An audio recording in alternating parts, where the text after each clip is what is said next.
supaya besok stres lagi. Ya, teman-teman jangan begadang malam hari ya, istirahat. Udah tahu polanya kan ya? Udah tahu pola. Besok jam berapa? Setengah 8. Setengah 8. Acara mulai jam 8. Setengah 8. Setengah 9 acara. Oh, acara jam 9. Ini tadi kebetulan jam 9. Mas Ali, ojo ado-ado, Mas.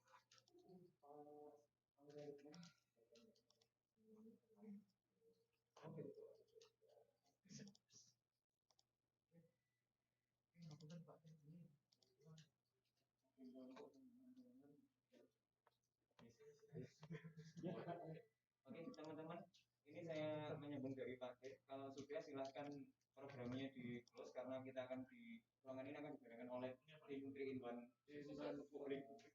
Jadi sebelum kita diusir teman-teman, kita yang pergi dulu dari sini. Terima kasih atas bantuannya untuk sore hari ini. Besok jangan terlambat. Sampai jumpa besok, tetap jaga kesehatan. Wassalamualaikum warahmatullahi wabarakatuh. Waalaikumsalam.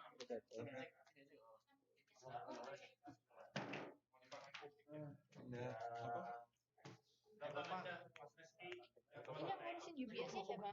Saya. Oh, gitu. Jadi dimasukin kan itu link absennya? Link absen di mana? Di running test nggak jadi? Mau dimasukin di running text? Enggak, saya tanya sih. Kan kemarin ada wacana seperti itu, nggak jadi. Masa mau dimasukin di running text? Link absen? Nggak jadi. Berarti masuk kemana kalau di YouTube? Di YouTube ada di sini, di chatbox biasa. Oh iya. Berarti di chatbox semua nanti saya nyebutnya kan? Iya, sama chatbox Zoom. Jangkrik lah. Jangkrik Pak. Prodi Bapak jangkrik. Ini harusnya dia ini. Jangkrik. Saya kalau dibungkus dulu ya, Pak. Oke, monggo. Semangat. Atur nuwun. Semangat.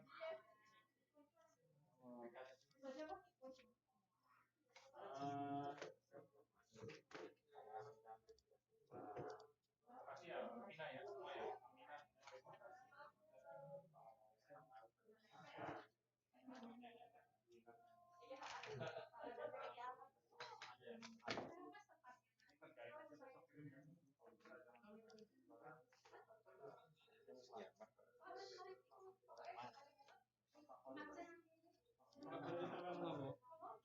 Ini suaranya nggak masuk tadi. Suaranya nggak masuk ini. Gimana ya?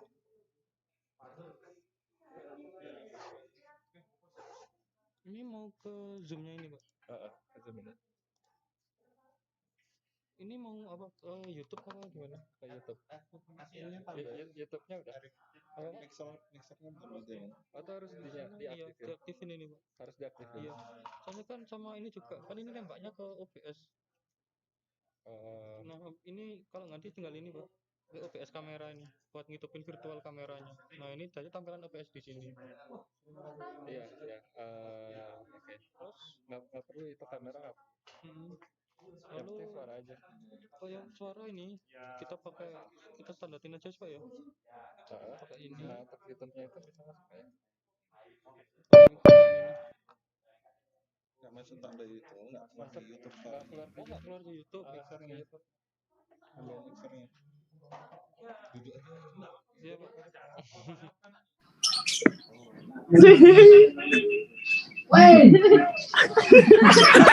Minta tambahkan mixer. Virtual mixer ya. Di sini sih Pak.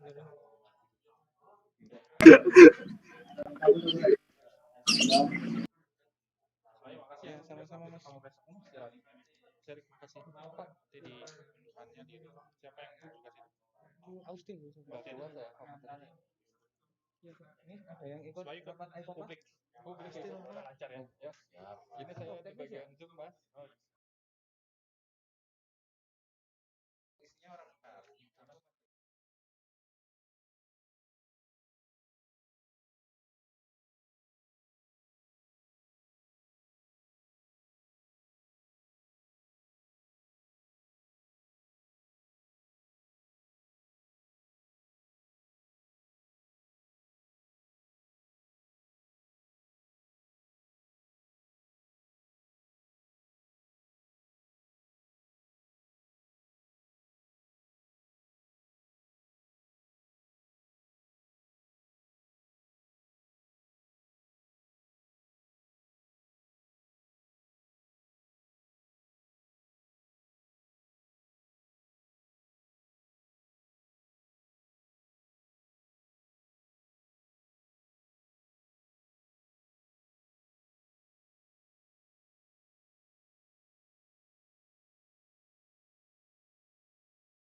Ininya sih bisa sih Pak sebenarnya.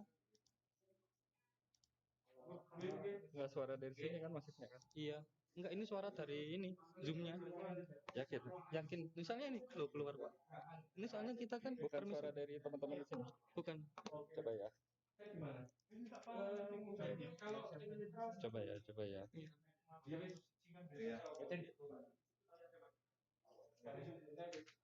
Ya Allah. Live streaming aja Pak. Coba didengerin ininya aja. Langsung enggak? Oke, dulu. Dengerin kan.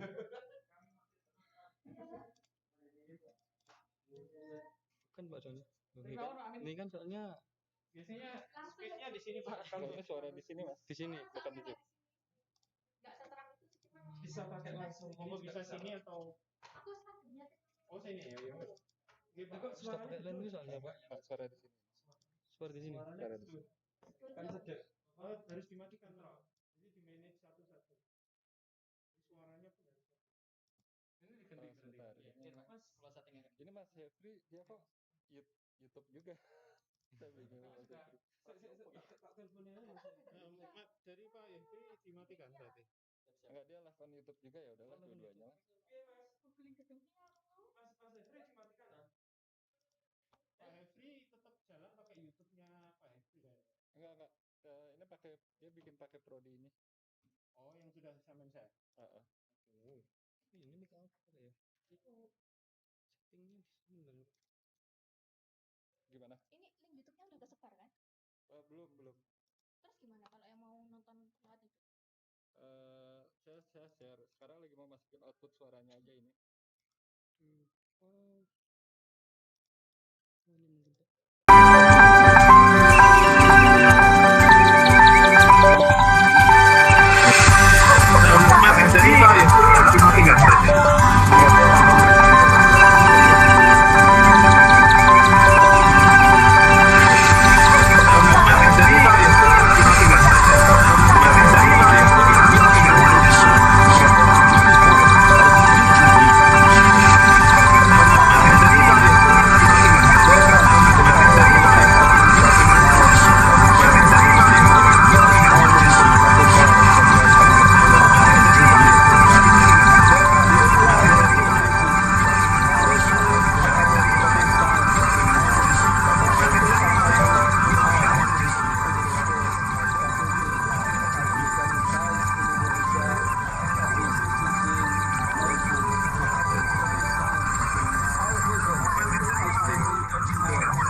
Faculty of Administrative Science, the home of future leaders. Welcome to the Faculty of Administrative Science, Brawijaya University. My name is Professor Dr. Bambang Supriyono, MS, Dean of Studies. We would like to introduce Faculty of Administrative Science to you. Faculty of Administrative Science is the first Faculty of Administrative Science in Indonesia, established in 1963. Our vision is to be considered the most qualified institutions in administrative science by the people of Indonesia and people all over the world. Classroom and laboratories are a comfortable place which support the student in achieving their academic activities. There are 143 professional lectures, which consists of 14 professors and 56 doctors. We are focusing on how to create young administrators in very single field that have the ability to lead and develop in business and public administration science. We currently offer two majors. There are public administrations and business administrations. Public administrations has 3 undergraduate programs: public administrations, library science, and education administration. In business administrations, we have 3 undergraduate programs: business administration, taxation, and tourism science. Besides that, we have master and doctoral program. Master program consists of Master of Public Administration, Master of Business Administration, and Master of Arts in Higher Education.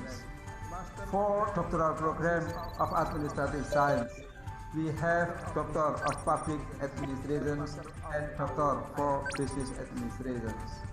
We are also active in the ASEAN International Forum, such as Southeast Asian Governance Forum, Business Model Competitions, Governance Model Competitions, Tech on Conference and Seminar, and many more. There are 3 main components that create an administrator: problem solving, innovation, and integrity. Problem solving, this includes the concept of using out of the box thinking to develop creative solutions. We have been contributing a lot of research to the environmental and society. We also help the government in facing the problems appearing in society. Innovative. We are always being innovative with new knowledge. We have modern facilities to create a fun education atmosphere.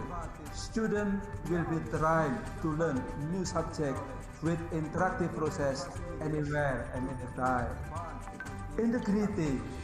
We are committing to science development and giving society knowledge to how to solve problems through science research. Let's see together the real proof when you are in the Faculty of Administrative Science. More than 10,000 graduate students have found excellent work as administrators. So, what are you waiting for? Come and join us.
Bun, Marco sudah ya?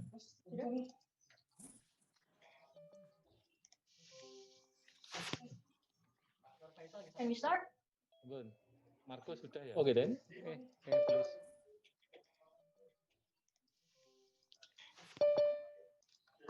Can we start? Good afternoon, ladies and gentlemen. Okay then. My name is Aulia Puspaningali, and I will be the moderator of this event.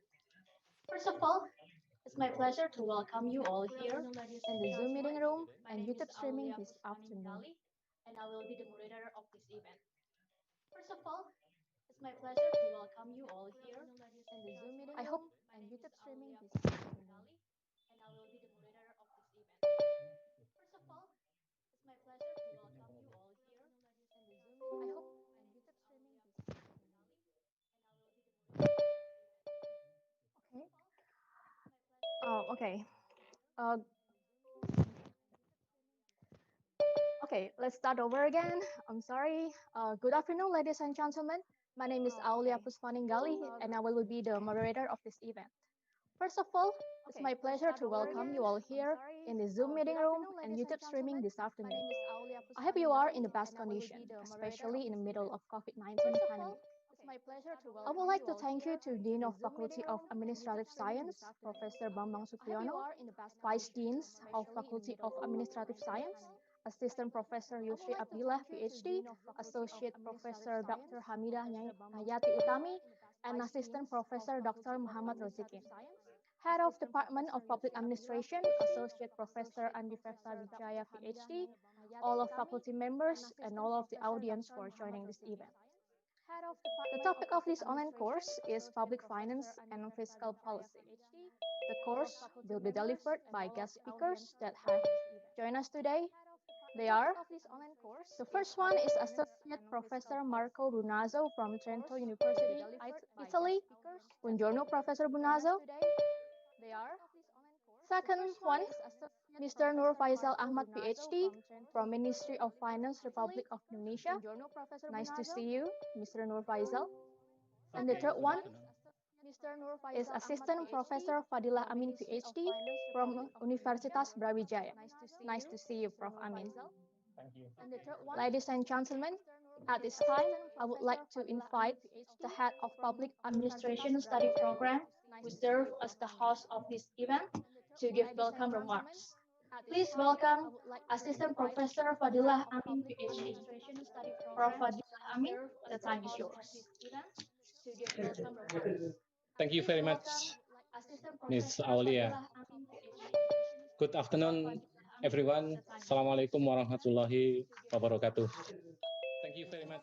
Waalaikumsalam warahmatullahi wabarakatuh. Waalaikumsalam. I'm pleased to be here together with you all to start our special event this afternoon, which is the 3-in-1 program conducted by Bachelor Program of Public Administration under the Faculty of Administrative Science, Brawijaya University. The Honorable the Dean of Faculty of Administrative Science, Professor Dr. Bambang Supriyono, and also the Vice Dean for Academic Affairs, Assistant Professor Yusri Abdillah, PhD, the Head of Department of Public Administration, Associate Professor Andi Fefta Wijaya, PhD, and also the faculty members, lecturers, the students, and all participants who are already in the system right now. Thank you very much for joining us. Let me also introduce the special guest lecturer who will contribute in this online class, which is first is Associate Professor Marco Brunazzo from Trento University, Italy. Thank you very much, and welcome again in our online meeting, online class. Highest appreciation to you, to your willingness become the guest lecturer in our program.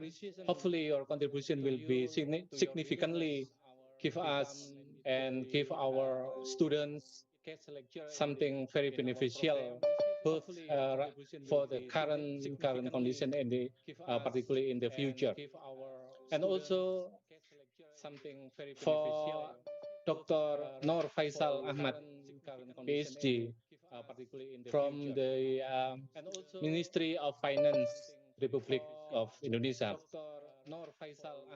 who also are willing to join and contribute to share his knowledge and his experiences regarding public finance and budgeting in this event. The dean and the head of department and also the all participants. Let me give some brief report regarding this event. It is this 3-in-1 program is actually the program of Brawijaya University, and the bachelor program of public administration is as one of program under the Faculty of Administrative Science participate to succeed this program.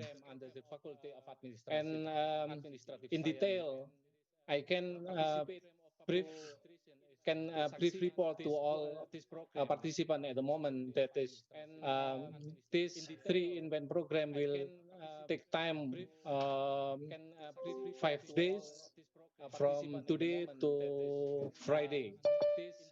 So from today and tomorrow it will be online class with 3 distinguished speakers. First is, as I mentioned earlier, is the associate professor Marco Brunaso from Italy, and then the second one is Dr. Nur Faisal Ahmad, and then the third one is myself. We will jointly present the material regarding budgeting policy and politics. Obviously, Associate Professor Marco Brunaso will present the policy and politics of budgeting in European countries, particularly in Italy. And then Dr. Nur Faisal Ahmad will present regarding the budgeting policy in national level in Indonesia, and myself will present about the budgeting policy and politics in local government level. And then after 2 days will be followed by a talk session in this particular event in local government level. Associate Professor Marco Brunaso and Dr. Nur Faisal Ahmad will give brief orientation regarding about their institution. Dr. Marco will give orientation about the Trento University, about the condition over there, how to study over there, and any possibility for our students to study in the particular university. And also, Dr. Nur Faisal Ahmad will briefly explain about any possibilities in Ministry of Finance of Republic Indonesia, what opportunity available over there, for example, for conducting internship, or maybe if it is possible for getting job over there for particular alumni of our university. And then also on Thursday we will discuss about the building institutional collaboration between Brawijaya University and Trento University. And then the last agenda, last but not least, we will discuss as well about the opportunity of institutional collaboration between Brawijaya University with Ministry of Finance, Republic of Indonesia. Again, thank you very much for the contribution of the distinguished speakers who will participate, who will contribute in this special event, and hopefully it will be very beneficial and also give wonderful knowledge and also experience, primarily for my students. The participant will be around 200, will be projected around 300 or something. It is maximum number, but currently still join around 214, and maybe other participants will join us a little bit soon. I think that's all for my speech. Again, let me give highest appreciation for any parties who have contributed to this event, particularly to all members of committee or organizer who already work extremely hard to succeed this special event. Thank you very much. Assalamualaikum warahmatullahi wabarakatuh. Waalaikumsalam warahmatullahi Thank you, Prof. Fadilah Amin. Before we going to the next agenda, for all the audience, especially for the students, please turn on your camera in your Zoom meeting room. Before we going to the next agenda, okay, thank you. Next, I would like to invite the head of Department of Public Administration, Associate Professor Andi Fefta Wijaya, PhD, to give welcome remarks. To Prof. Andi Fefta Wijaya, the time is yours. Head of Department of Public Administration, Associate Professor Andi Fefta Wijaya, PhD, to give welcome remarks. To Prof. Andi Fefta Wijaya, the time is yours.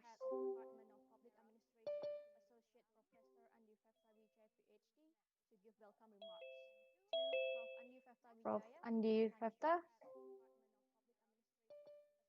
are you joining us? Yes. Okay, Okay, thank you. Thank you, Bu Aulia. Bismillahirrahmanirrahim. Assalamualaikum warahmatullahi wabarakatuh. Waalaikumsalam warahmatullahi Waalaikumsalam. Waalaikumsalam Assalamualaikum warahmatullahi wabarakatuh. Okay, we will start. I would like to thanks to the all effort they already keep to realize this occasion, and also my I would like to thanks to faculty, especially the dean and vice dean 1, 2, 3, who I think also here. I look here is Pak Yusri also here. Thank you for the support from the dekanat to realize this special venue 3-in-1. I think this is very good event. And also I would like to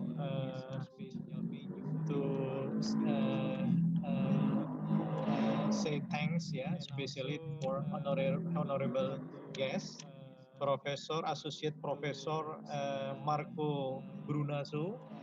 I think I sent WA, WhatsApp to Professor Marco. I think we have a chat last year.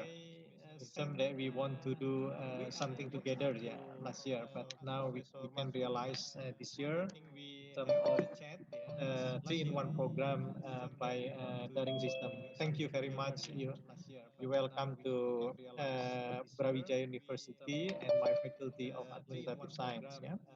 And also to Bapak Nur Faizal Ahmad PhD, Kepala Kantor Wilayah Dirjen Perbendaharaan Provinsi Maluku. Thanks a lot to give and transfer your knowledge to our Civita Academica here. A very important practical information I think they will share to us. And also, of course, yeah, Dr. Fadil Amin as the head of a study program, yeah, and also all the supporting crew or even organizer, yeah, from also lecturer and also student who support this event. I think this is very good event for us, yeah. And I also would like to give a little bit comment about budget policy in Indonesia. Yeah, if we see about budget policy, there are at least four aims. Yeah, for the budget policy. The first one is to keep economic stability, untuk menjaga stabilitas ekonomi, to keep in terms of such as to control inflation, yeah, to control price fluctuation. This is the function of budget policy. And also the second, to create job opportunity, pro job. In this case, we try to overcome unemployment problem. Yeah, this is also the budget policy function. And also the third, for economic growth. And in this case, we try to boost, yeah, economic growth by investment, by invite many chance opportunity to work together and to invite investor to invest in our area. This is also a good important thing to do. And also the last is about income equality, ya.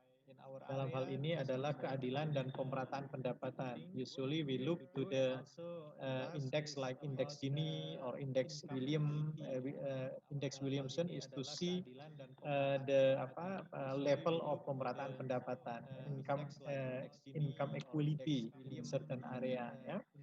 Nah, Bapak Ibu sekalian, in terms of our national budget, we plan that we will give funding about 2,600 trillion in this year. But we still like look at, yeah, whether this is can be achieved or not, because on term of tax, yeah, it is predicted that we maybe just only can get about 1,500 something, yeah.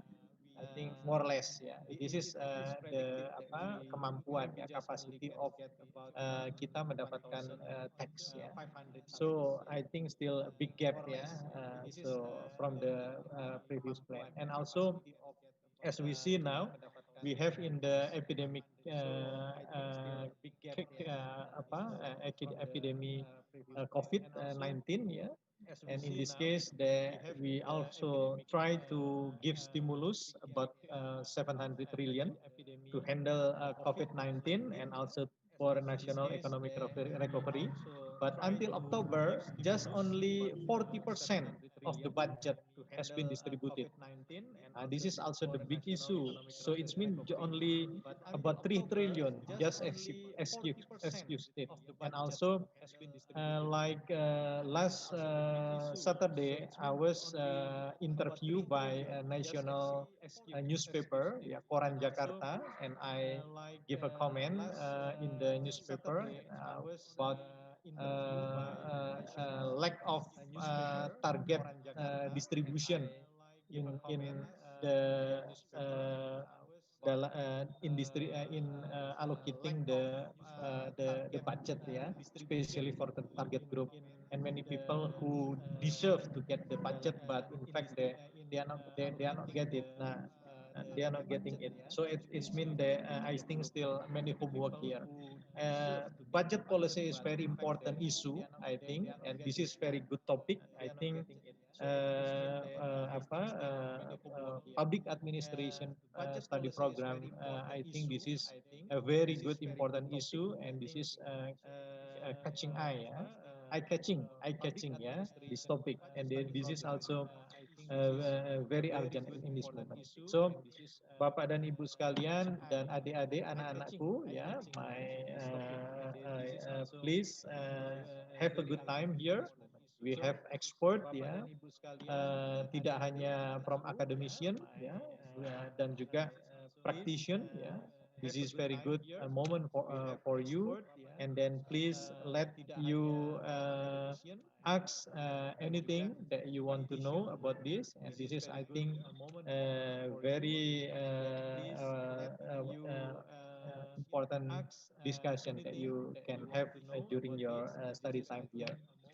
I think that's all ya, Bapak Ibu sekalian, and my student have a good time, and to my honorable guests ya, I hope that you have a good time with us and keep continue our cooperation for the next. Ya. Thank you very much. I will back to Bu Aulia. Assalamualaikum warahmatullahi wabarakatuh. Waalaikumsalam warahmatullahi wabarakatuh. Thank you, Prof. Andi Wijaya. Thank you very much. I will back to Now I would like to invite the Dean of Faculty of Administrative Science, Universitas Brawijaya, that will be represented by Vice Deans of Academic Affairs, Assistant Professor Yusri Abdillah, PhD, to give opening speech. To Assistant Professor Yusri Abdillah, PhD, the time is yours. Okay, thank you very much, Ms. Aulia. Good afternoon, everyone. Let me first to give my greeting to our speaker, Professor Marco Brunazzo. Good morning, Professor. I think still morning in Italy right now. Yeah. Yes, it is. Yes, it is. It's around 10 and a half. 10 and a half. Okay. Yeah. So Italy is still 5 hours behind Indonesia times, especially Western Indonesia, West Indonesia time. Already afternoon here and running to evening. Now here is 4 o'clock p.m. And also I would like to greet Bapak Nur Faisal Ahmad, PhD. Selamat sore, good afternoon. And also selamat sore, good afternoon, Prof. It's already Maghrib here in Ambon. Oh, right. Yes, because Ambon about 2 hours, 2 hours ahead, faster than Jakarta. Okay. And then also Dr. Fadil Amin is my colleague in Brawijaya University. And also I would like to greet everyone here in 3-in-1 program for public administration program of Brawijaya University. Okay, I would like to thanks also to all of the team who provide this event for students in bachelor program in public administration to give to get experience from various lecturers here and how to get perspective from different country, different theory or different model in applying finance, public finance, and also fiscal policy here. Before I get started, I would like to express my high appreciation to all of the speakers because without your participation in this program, I think this program is not provide a valuable thing for our student. And also I would like to inform to all of participants here that in our faculty, in Faculty of Administrative Science, we have 6 undergraduate program, namely Public Administration Program, Business Administration Program, Taxation Program, Education Program, and Library Program, and Tourism Program. And also we have 3 master program here in the Faculty of Administrative Science, namely Master in Public Administration, Master in Business Administration, and Master in Higher Education. And also we have a doctoral program in Administrative Science. Well, ladies and gentlemen, in this lecture, uh, finance, public finance, and fiscal policy, it is very interesting to get perspective from our speaker to this afternoon, because Professor Marco Brunazzo will talk from the perspective of comparative politics. As we know that the implementation of public finance and fiscal policy is quite different in between each country, and then usually in one region we adopt quite similar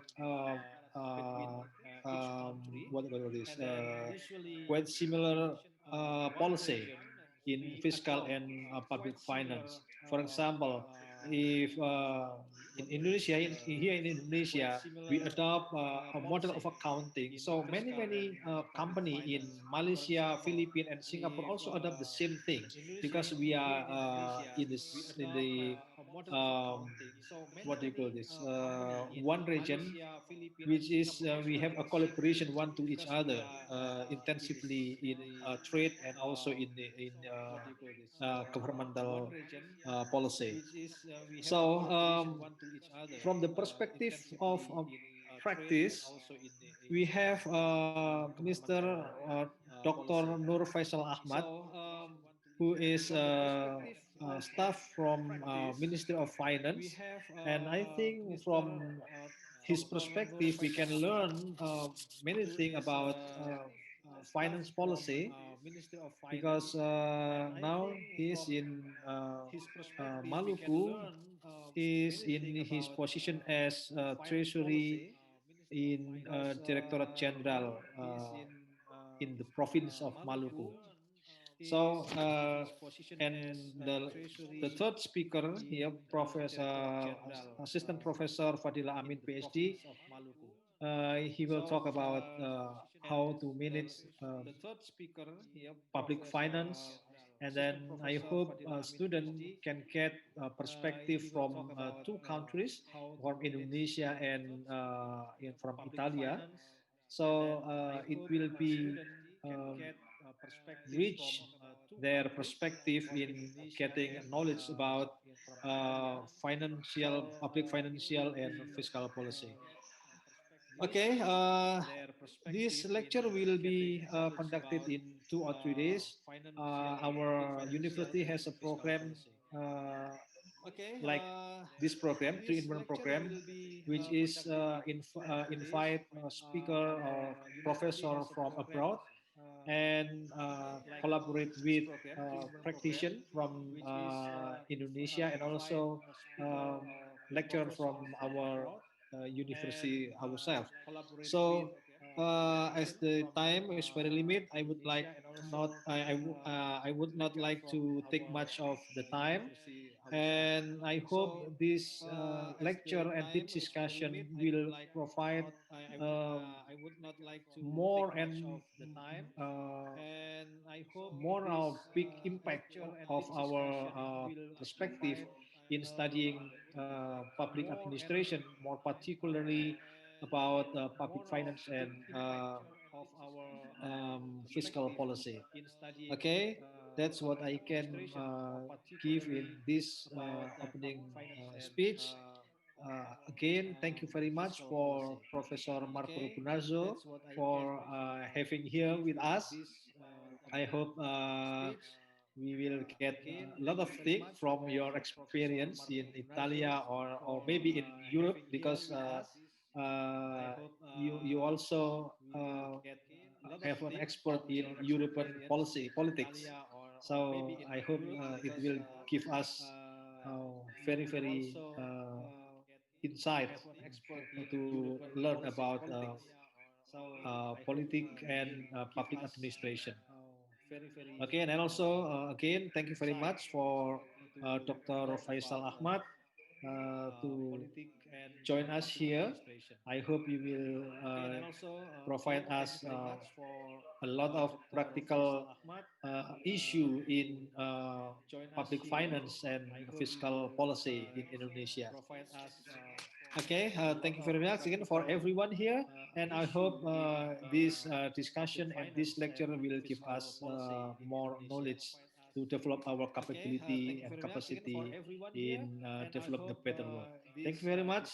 Good afternoon, good morning, Professor Marco, and Assalamualaikum warahmatullahi wabarakatuh.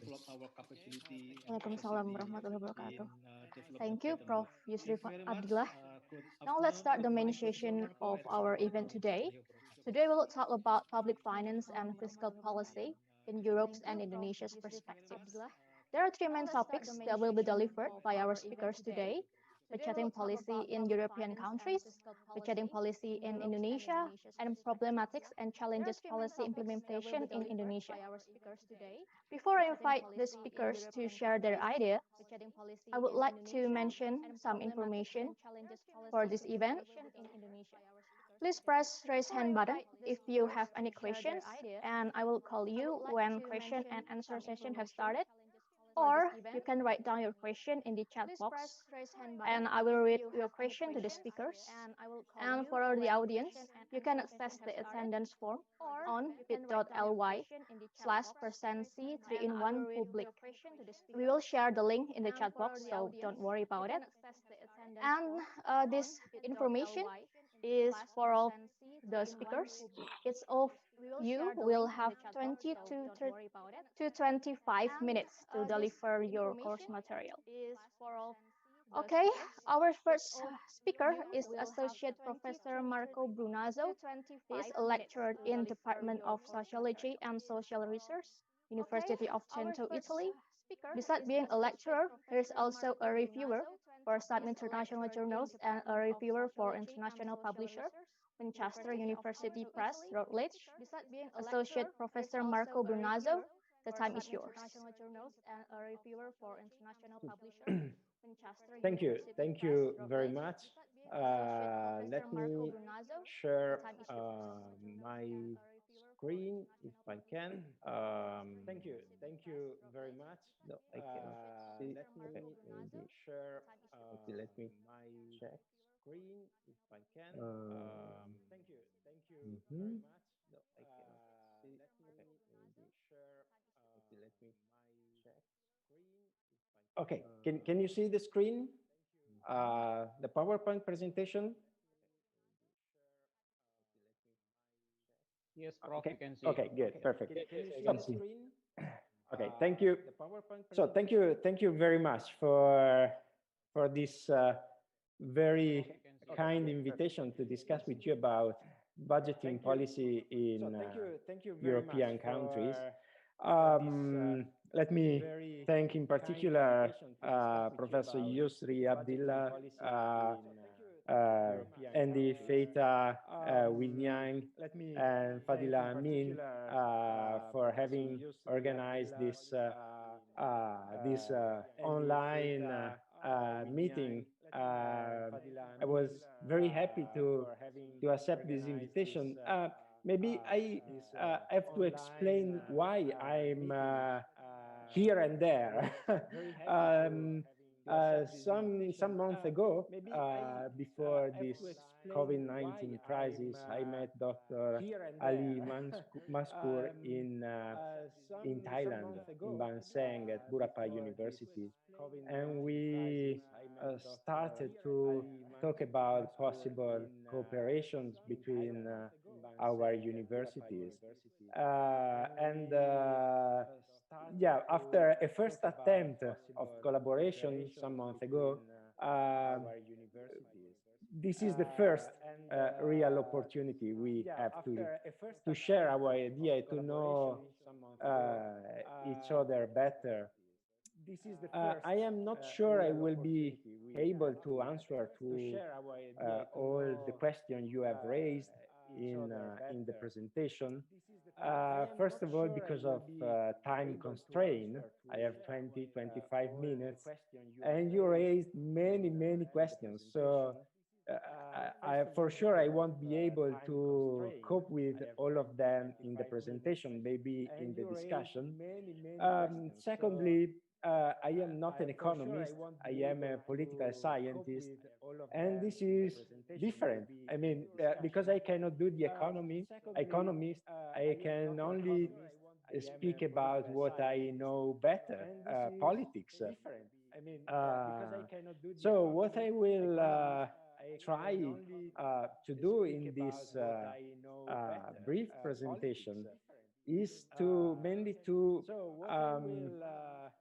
describe or to offer to you some criteria to better understand what is budget, what is budgeting, and what is budgeting policies in European countries. For sure, I won't be able to explain what is going on in all, let's say, 30 or 35 European countries. I will just offer to you a very general overview of the main differences in budgeting policy and budgeting politics in particular. I have thought, I have organized this presentation since we have another meeting tomorrow. Today I will mainly concentrate on the European national experiences of budgeting policy and politics. And tomorrow I will mainly focus on the EU experience, the European Union budget, that it is very important in the European countries, not only because it's quite a huge budget, but also because there is a need of coordination between the EU budget and the budget of the nation states participating to the European Union. And moreover, many European states have learned a lot about, and learned a lot from the European Union budget experience.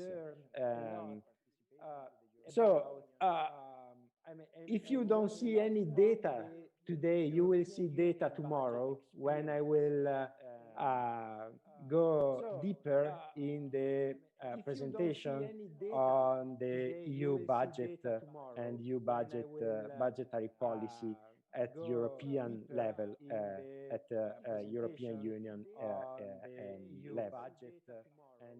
So, from a political scientist point of view, a budget is particularly important because the public budget is the outcome of public choices. And the budget are not only driven by economic and technical criteria, but it is driven by also by political criteria. Choices are always driven by different interests, are always influenced by different interests, different actors. And so it is very interesting for a political science look at how budgets are decided and what are the implications of budget policy for, more in general, democracy and in particular accountability, because the government do not spend their own money, they spend the money of the citizens, and the citizens have to know how their money are spent by their government. I will try to, in this presentation, in this brief presentation, to explain, so what is a public budget, why a public budget is the outcome of political choices, and also economic and technical choices. And I will explain what is a public budgeting, particularly looking at the European countries' experience. So, what is public budget? As I said, public budget is a technical economic process for sure, but it is also a political process. Why? Because budget reflects choices about what the government will do and will not do. They reflect the public consensus about what kind of services government should provide and what citizens are entitled to as members of society. So budget reflects also priorities between police and flood control, daycare or defense, investment in the south or in the north of the countries, the southeast or in the southwest, so in the different regions. So the budget process mediates among groups and individuals who want different things from the government and determines who gets what. So there is always a definition behind the decision of the budget, of the priorities of the government. And these priorities reflect, in a way, the degree of importance that legislators place on satisfying their constituents and responding to interest groups' demands. For example, legislator may decide to spend more money to keep a military base open because the local economy depends on it, and to spend less money to improve combat readiness. Fourth, a budget provides accountability for citizens, as I said, who want to know how the government is spending their money and whether government has generally followed their preferences. Budgeting links citizens' preferences and governmental outcomes. And it's a powerful tool for implementing democracy. Fifth, a budget reflects the citizen preferences for different forms and level of taxation, as well as the ability of some taxpayers groups to shift tax burdens to others. The budget indicates the degree to which the government distributes wealth upwards and downwards through the tax system. At the national level, the budget influences the economy, and so fiscal policy influences how many people are out of work at any time, for example. Finally, budgetary decision-making provides the pictures of relative powers of budget actors within and between branches of government, as well as of the importance of citizens, interest groups, and political parties. Budget is always the outcome of a long process of negotiation between actors, and the actors can change during the process, but can change from country to country, and can change accordingly to the constitution, can change accordingly to the law of the different countries. So this is one of the reasons of the richest of the European experiences, because the actors participating in the definition of the Italian budget are different from the actors participating in the definition of French or German budget. But anyway, what is important here, and what I would like you consider important and retain and remember from this first slide is that really budget is always the outcome of a political process, a political decision-making process. And this is, in a way, what is it? Budgeting. Budgeting means allocating scarce resources, and this is implying choices.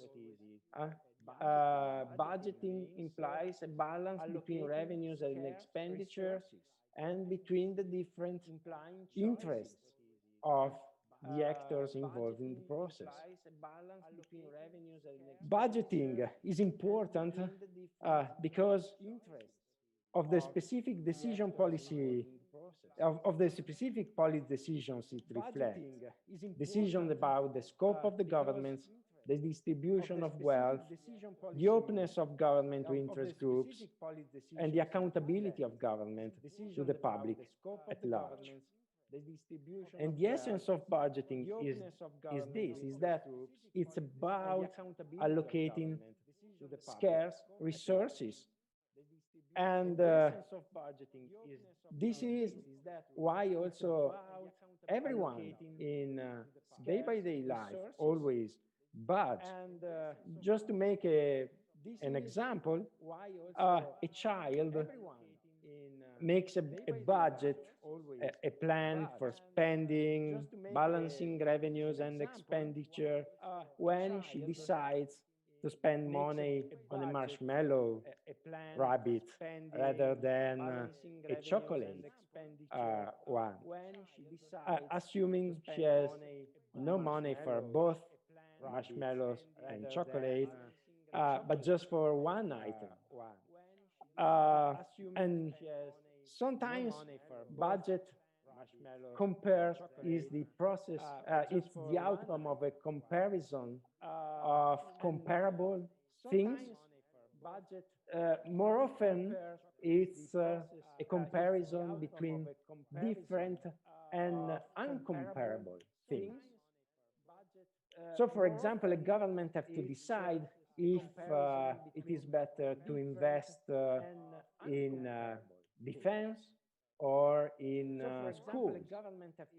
It's a very difficult choice, and in a way, between incomparable things, but this is the reason why budget policy is so important, because it affects the life, the day-by-day life of the citizen.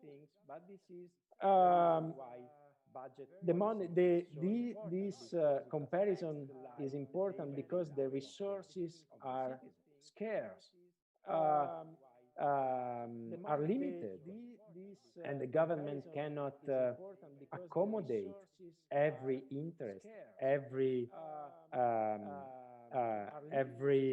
pressure, every actor, everyone, in a way. So, budgeting cannot proceed without some kind of decision process, and the process determines who will have a say at what point in the decision making, the structures, the comparisons among, and structures the comparison among alternatives. A successful budget assures that decisions are made in proper governmental budgeting, is also concerned with procedures for managing trade-off between large categories of spending. So, let's take a look to the European experiences. And I will present to you four main criteria and elements under discussion now in Europe on how to take these decisions concerning the budget. The first features of governmental budgeting in Europe is, as I said, the variety of participants who have different priorities and different levels of powers over the outcome. In family and business budgeting, there may be only one or few actors or few kinds of actors, and they may have similar views of what they want to budget to achieve, at the governmental level, at state level, things are much more complicated. The plurality of participants allow us to speak about a governance of budgeting. And the characteristics of the governance of budgeting differs from country to country and is influenced by the institutional settings, but also cultural approaches. If you look at the different, let's say, formalization of the public budgeting in a very small sample of European countries, you can have an idea of what I'm saying. In France and in Germany, the form and the structure of the budget is decided in the constitution. In Italy and the Netherlands, in the national law.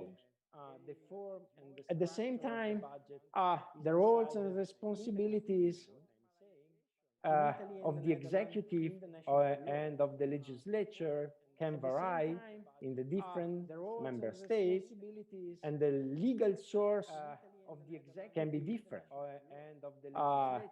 The role of the executive and the legislatures is written in the French constitution. The role of the executive is written just in a national law in Germany, Italy, and in the Netherlands. The role of the legislator is written in the constitution in Germany and in Italy and in the law in the Netherlands.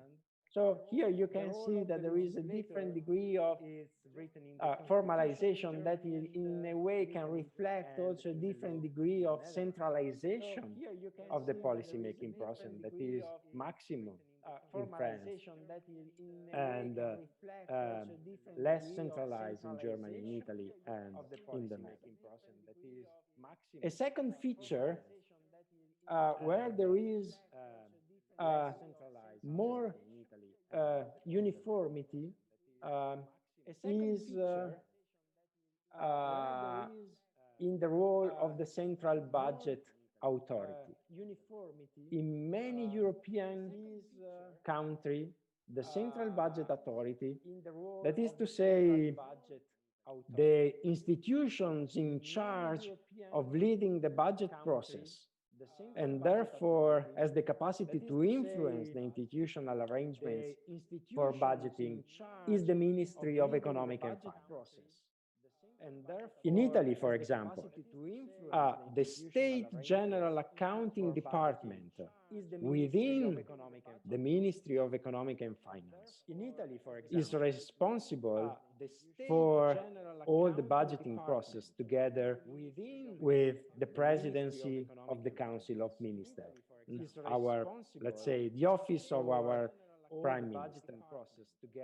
There is only one country in Europe in which the central budget authority role is split in two different departments, and this is the case of Ireland. In Ireland, there is the Department of Finance in charge of micro, fiscal, and tax policy, and the Department of Public Expenditure and Reform in charge of expenditure policy. But even in Ireland, since 2017, both these two departments, even if they remain distinct, are led by the same government minister. Third feature, a very hot topic, is related to transparency, accountability in particular. As I said, the government spends the money of the citizens, and the citizens have to know how their money are spent by the rulers. And here you can see some data taken from an OECD report on the transparency, the public, the budget information, and the change of the publication of budget information over time in OECD countries. And you can see that even in the last few years, between 2012 and 2018, this transparency has grown a lot. Just to make an example, as Italian citizens, and Italy is one of the most transparent country under this respect, I can know exactly how many euros are spent of what I have paid in taxes to my government. I can know how many euros I gave to my government, and I know how many euros the government has invested in the research, in the healthcare system, in hospitals, in defense, and so on and so forth. This is a very important issue, as I said, because it is related to democracy. Citizens should know, must know how the government spend their money, because they have to know, they have to understand if they want to reconfirm their confidence to the government, or they want to take their confidence back in the next election. Finally, another difference between the different European countries is the adoption of medium-term expenditure framework. The European countries now adopt a budget that it is split on a different time span. Let's say that the governments decide the ceilings, that it is and applies these ceilings in the different years. So France, for example, takes decisions, budgetary decision for 3 years, like Italy, Germany and the Netherlands for 4 years.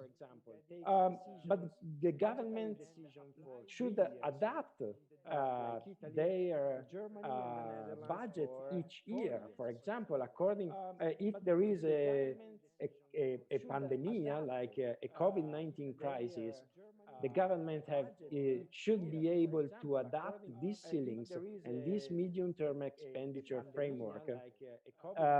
And this is another source of differences between the different European states, because some European states is much more flexible in adapting this medium-term expenditure framework to the different agenda and the different difficulties, let's say, a country have to cope with. So I think my time is gone. So I stop here. But I would really, and I hope I was, I have been able to offer to you just a very brief and very general overview of the budgeting process in the European countries, but also to offer to you some degree, some criteria for a comparison of the different budgeting policy and the budgeting politics in the European experience. So thank you very much again for this invitation, and I look forward to hear the speech of my co-panelists. Thank you very much again for this invitation, and I look forward to hear the Thank speech you, Prof. of Brunazo. my co-panelists. And our second speaker is Mr. Nur Faisal Ahmad, PhD. He is the head of Regional Office of Directorate General of Treasury, Maluku Province. and he will talk about implementation of budgeting policy in national level. Mr. Nur Faisal Ahmad, the time is yours. Thank you, Mbak Aulia. Assalamualaikum warahmatullahi wabarakatuh. Good afternoon, all. National level. Okay, particularly special thanks to Professor Andi, Professor Yusri, and also distinguished speaker Professor Marco and Professor Amin. Okay, I try to present. Probably there's several days we present, but today I would like to present about Indonesian budget features because Marco already said about budget features in Europe, but I think the components quite similar in Indonesia. And before I start, I also said thanks to Professor Andi already mentioned about the function of the budget. Yes, of course, budget has function as tool for allocation, distribution, and also stabilization. Or some people said about pro-poor, pro-growth, pro-job, and I think in the current situation, pro-environment as well. So green budgets become important in the future. So let me share my presentation.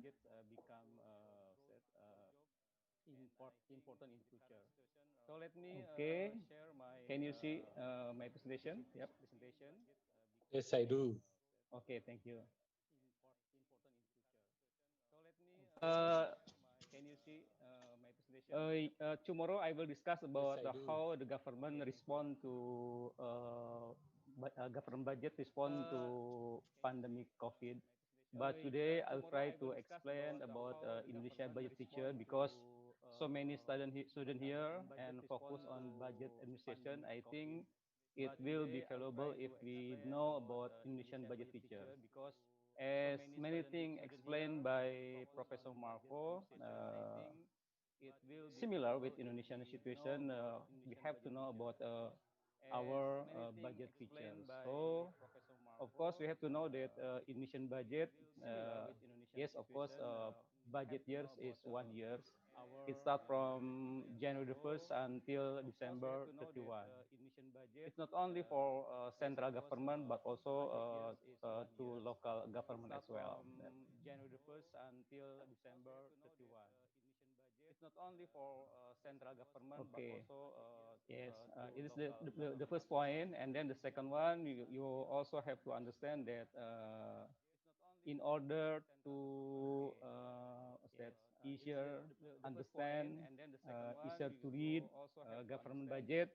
So government Indonesia applied like I account type, not key account type, not right hand side, but from top to the bottom.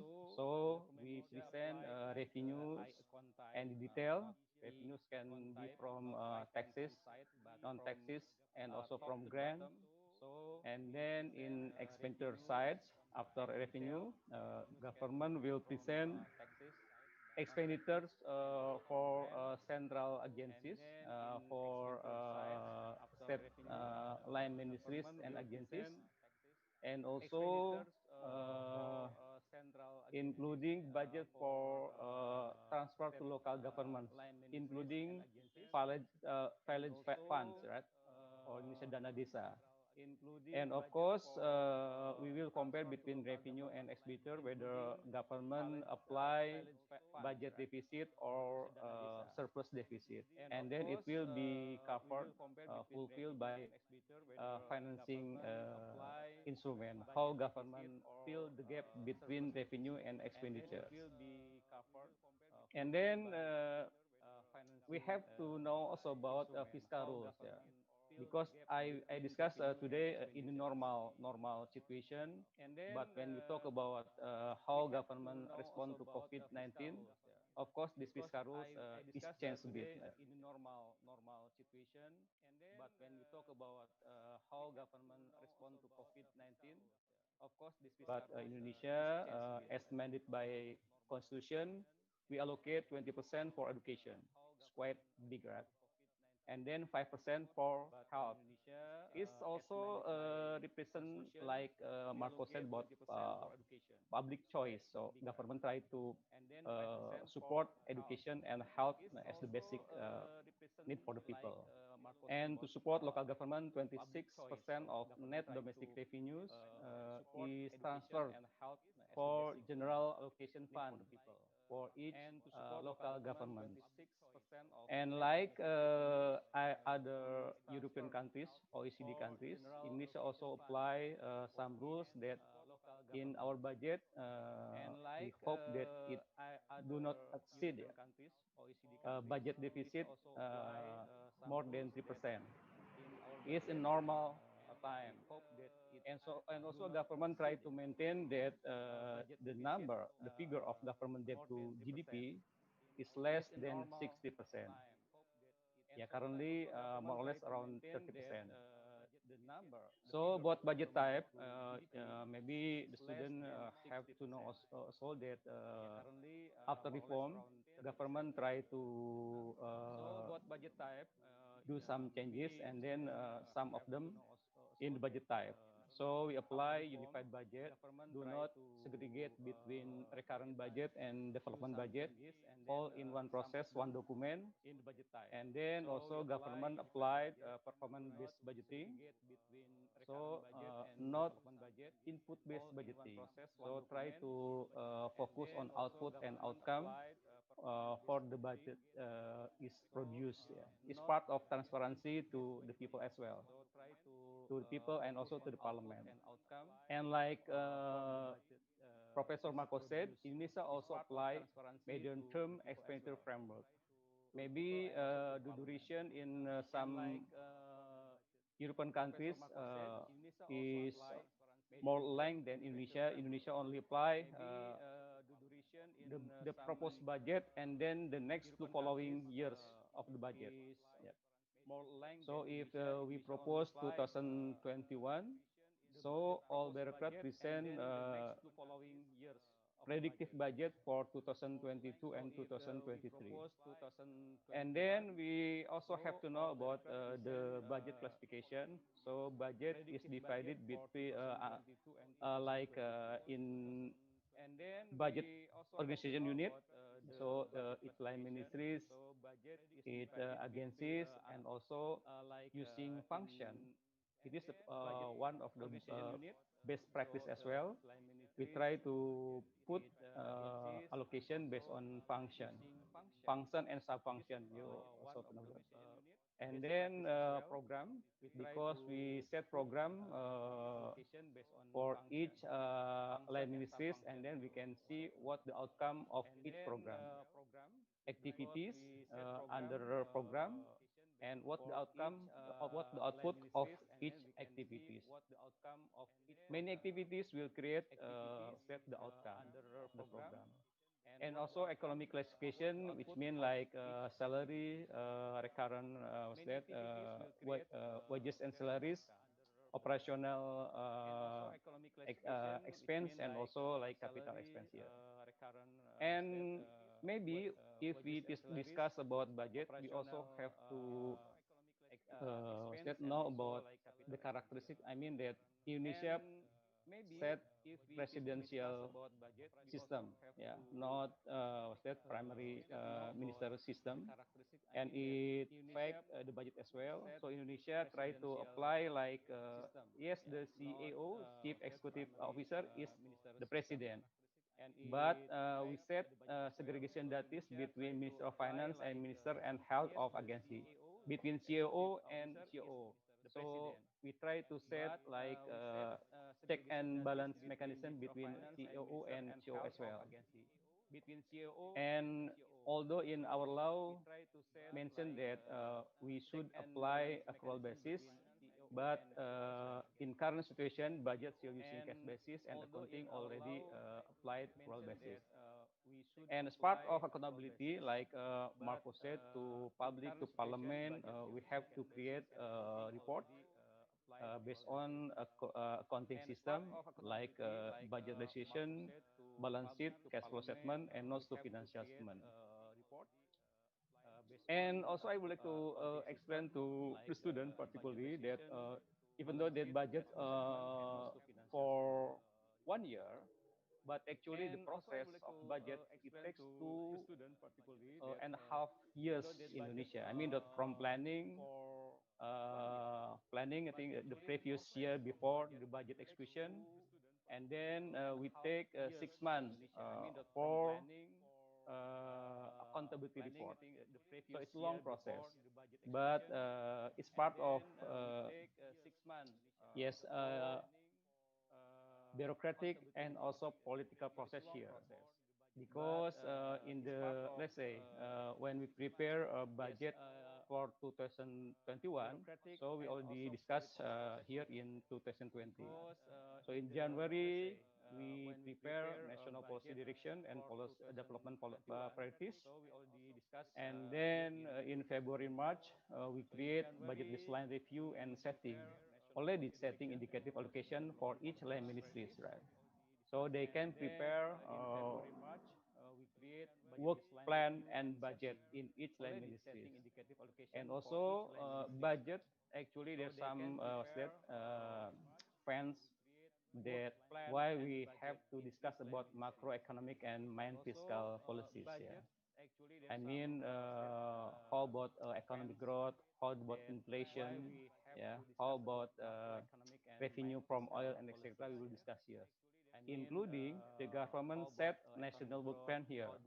So it will be the guidance for each line ministries to create the work plan and budget.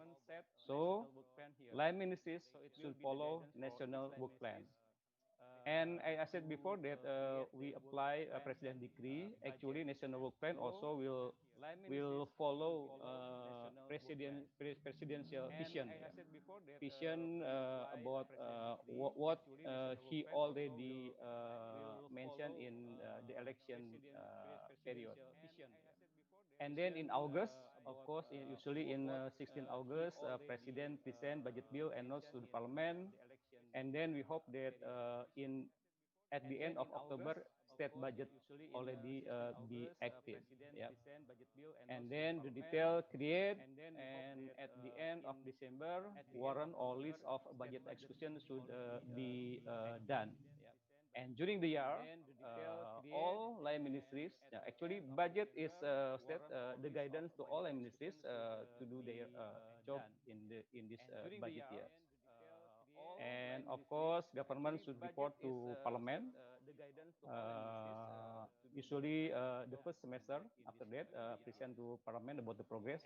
If there's something happen, maybe was that some indicators get some deviation, so government can propose budget amendment as well. So after that, government implement, prepare budget financial report, and then our Supreme Audit Institution do this audit in 2 months, and finally Financial Accountability Act is issued here. And then this is example of Indonesian budget. So of course it is in aggregate level, but students should see that is part of, like Marco said, how fiscal policy put in the budget here. So like I said before, I try to present the figure for 2019, which is already audited, because I said that 6 months after the end of period, all report has been audited to Supreme Audit Institution and also reported to Parliament. This is our budget when we respond to COVID, and then the next following budget year. So you can see that state budget around 130.71 billion USD here, and then the component this from taxes, non-taxes, yeah. In Indonesian realization for taxes, actually not achieved as expected. There's some below the target. And then also non-taxes, it comes from non-tax revenue from line ministries and also from public service agencies. We have so many public service agencies, I think, including so many universities, hospital, yeah, and some agencies who manage fund. Yeah.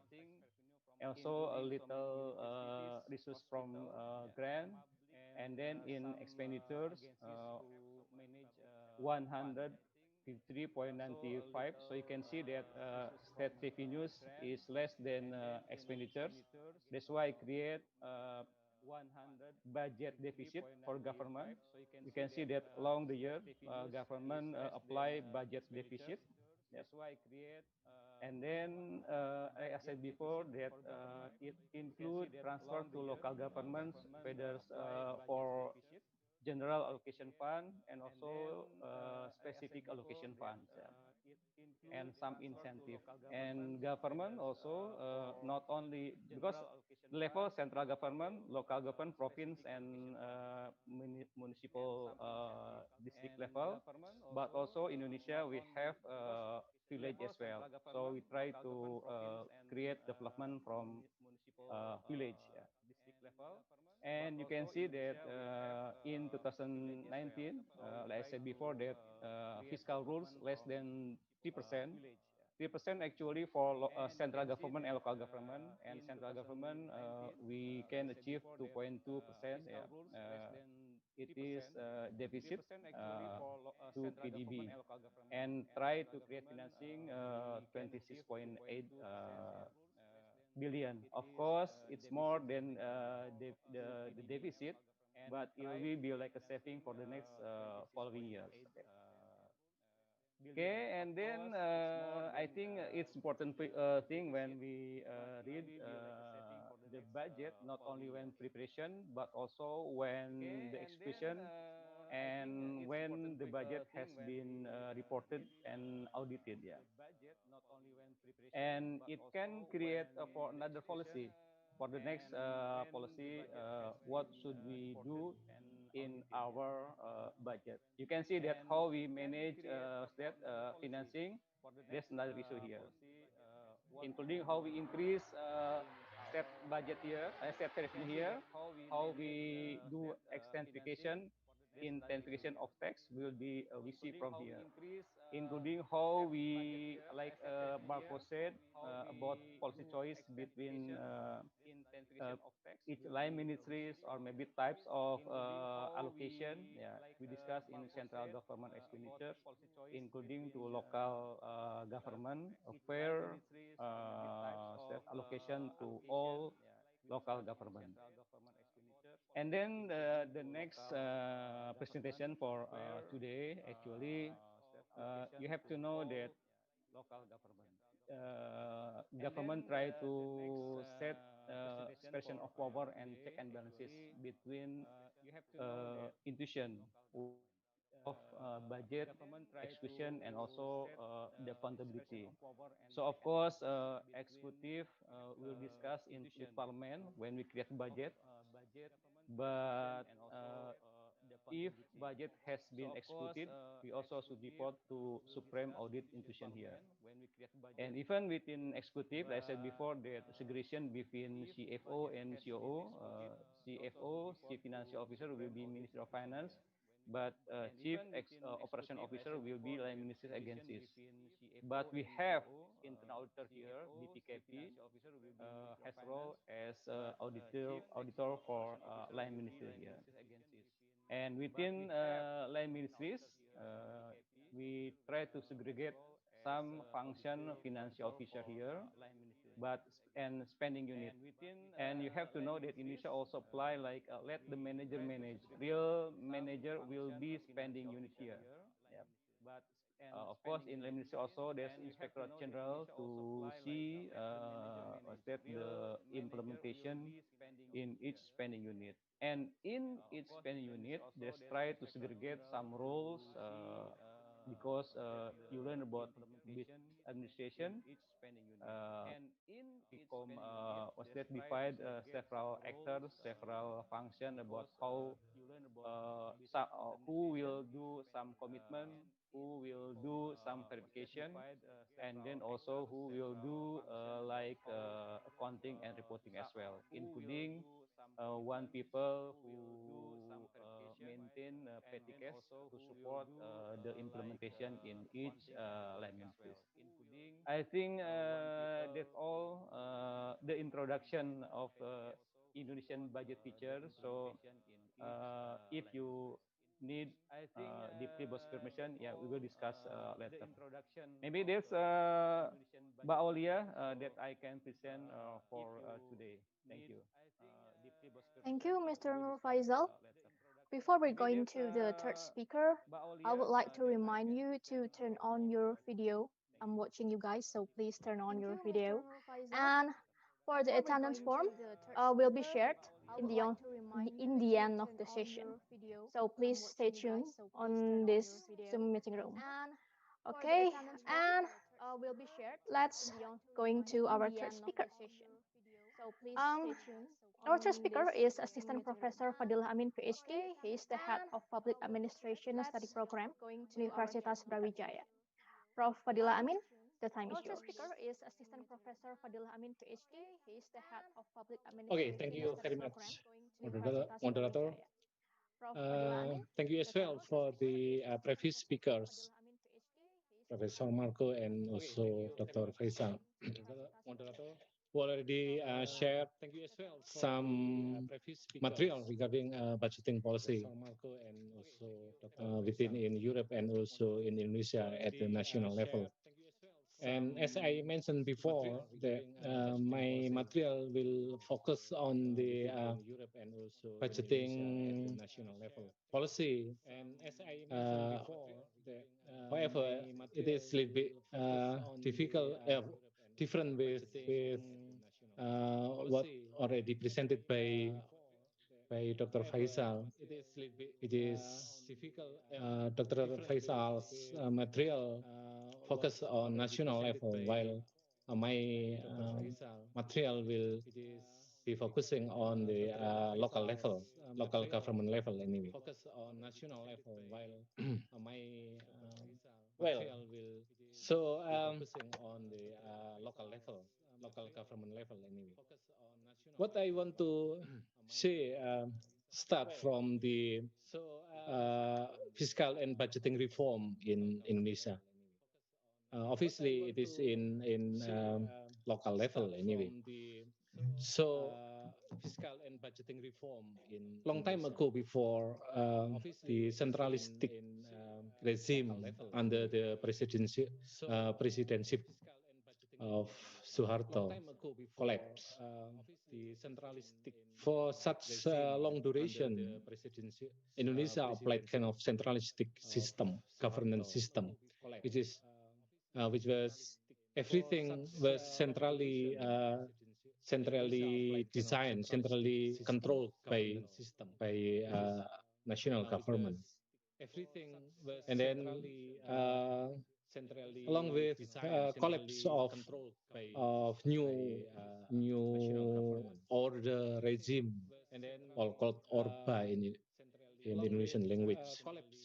So there is issuance of two laws or undang-undang in Indonesian language, which is known as a package of local autonomy laws.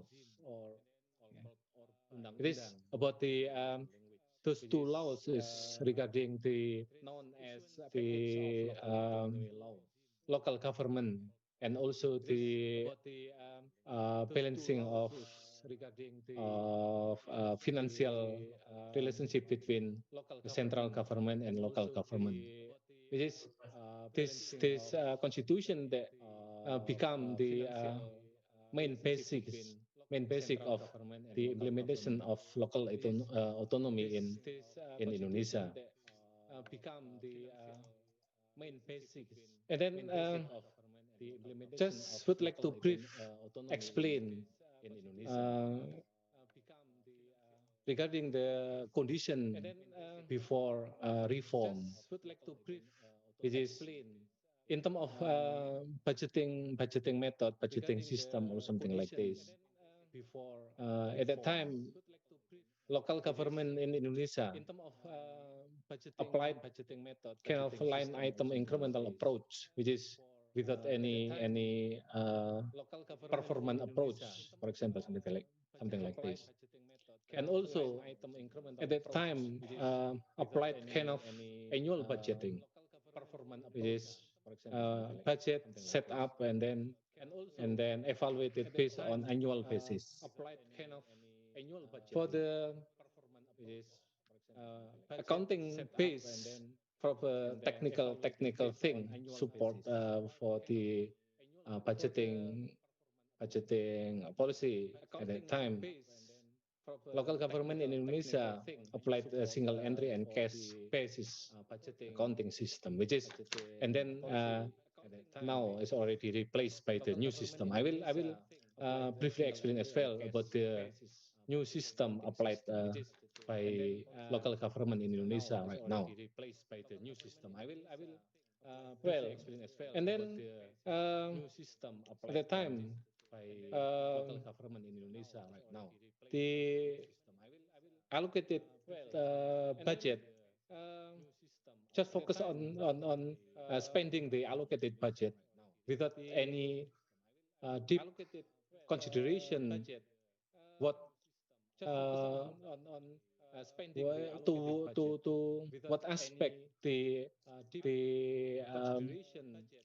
budget will be spent to increase the economic growth, for example, to increase the prosperity of the local people or something like this. So it is merely less consider performance factors. Just so that's why it is related to the next statement in here. That is, everything is centrally designed and centrally controlled as well by the autocratic or centralistic government at that time. So situation before reform, before 2000, I think.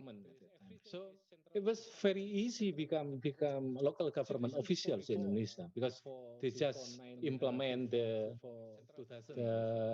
policy that is designed and also created by national level. Local government staff, local government official just implement and execute whatever policy created and designed by national authorities. So obviously the consequence is there was poor accountability and also not transparent at all. So everything is very, very close. At that time, it's very, very difficult and very struggle to know about what government do, for example, and then to what sector, to what aspect government budget goes, for example, and then what beneficiaries will enjoy the project conducted by government. It is very, very, very struggle, very difficult. So after that, it is very, very. So I just want to brief explain as well about what have been reformed after government reform started in early 2000 or maybe the end of 19. Okay. So in a theory, as Dr. Faisal mentioned earlier, we can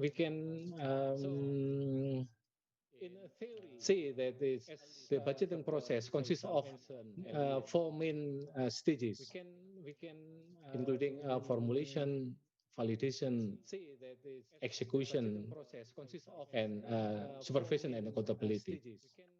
supervision and accountability is one stage actually. So in here there is dramatic change from the old pattern into new system that is introduced by Indonesian government after government reform. So whole process of budgeting system at that time, which consists of 4 main stages as I mentioned before. And also in here there is conversion on converted budgeting system. I will elaborate a little bit later what happened in this stage, or also what already happened in the budgeting system, what already converted, something like this. And also in as happened in the budgeting system, what already converted, something that and also in accompany the reform that is did before. There's also change the budget structure. The time frame of APBD. APBD is annual local government budget. And also the mechanism of the budgeting process. I will explain it a little bit later after this. And there is the significant change as well in terms of local government finance, which is in here. After reform, I mean, the central government give a lot of authority to the local government to strengthen their local finance. Including like if you still remember what the figure just presented by Dr. Faisal, there is around 1/3 of the national budget goes to local government in terms of transport fund and also village fund, something like this, which is actually the form of fund and also the consequence of the budget reform, and then also the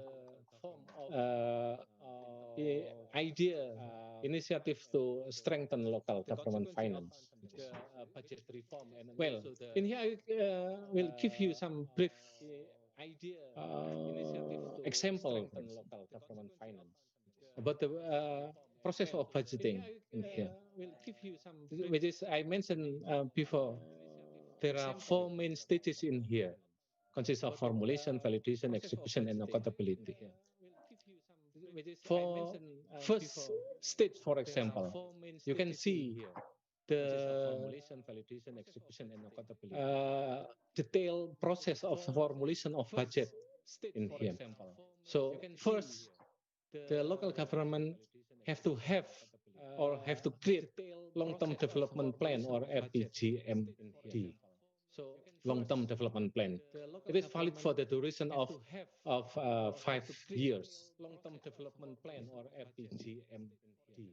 So that's why it is usually is the combination or development from the vision of the head of local government presented within the period of the campaign season or something. So usually it is adopted to be a long-term development plan, which is valid for 5 years duration. After this, it is will be elaborated into a yearly work plan and budget. It's called RKA, or maybe it is in Indonesian language. It means that annual work plan and budget. And then local government have to create namely general policy of budget and also temporary margin and priority of budget. The next process is creating RK as MPD. This kind of the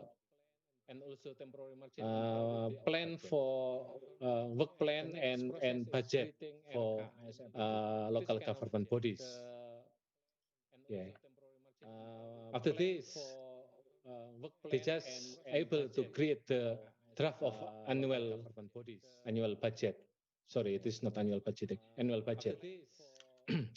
So what I want to say in here is actually to illustrate how complicated the process of budgeting in the local government level after that is currently have to be implemented by local governments.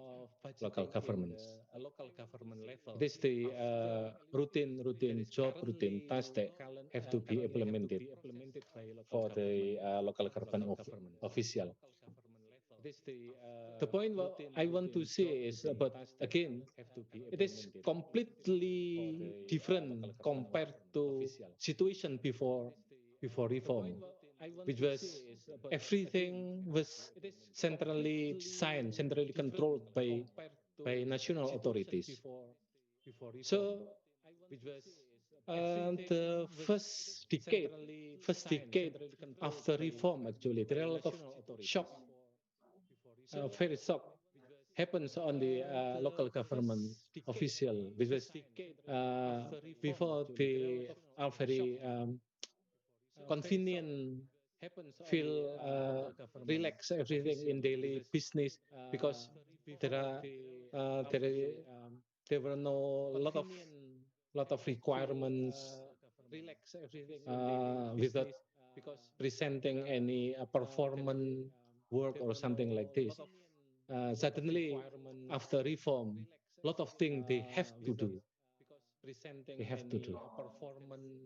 This just kind of such example that I want to present in front of you all. That is, again, there are a lot of change, dramatic change before and after reform. In validation, execution, and accountability also happen something like this. There are a lot of strict and also detailed process, and also strict process as well. They have official of local government have to be obey the guideline issued by central government. So in tomorrow I will explain about the challenges and also maybe a little bit achievement of in the local government of official after reform, budgeting reform, as a follow up from the government reform happened in Indonesia. Well, guys, so it is a little bit illustration in here as well. So in the pre-reform, we know at that time local government in Indonesia applied kind of traditional budgeting system, which is light on the incremental line item. This is something like this. However, at the moment, local government in Indonesia applied performance-based budgeting system, which is, it is very detailed, very strict. There are a lot of strict procedure in here. So that's why if local government don't have local government staff, local government official don't have appropriate knowledge for this thing, it will be very challenging. It will be very struggle to apply kind of performance-based budgeting.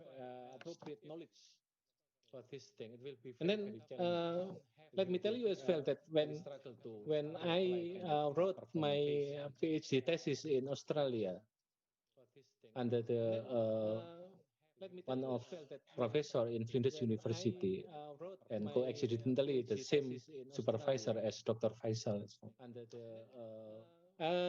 My academic supervisor was shocked when I told him that Indonesia currently already implemented, already applied performance-based budgeting since 2003 as the consequence of the issuance of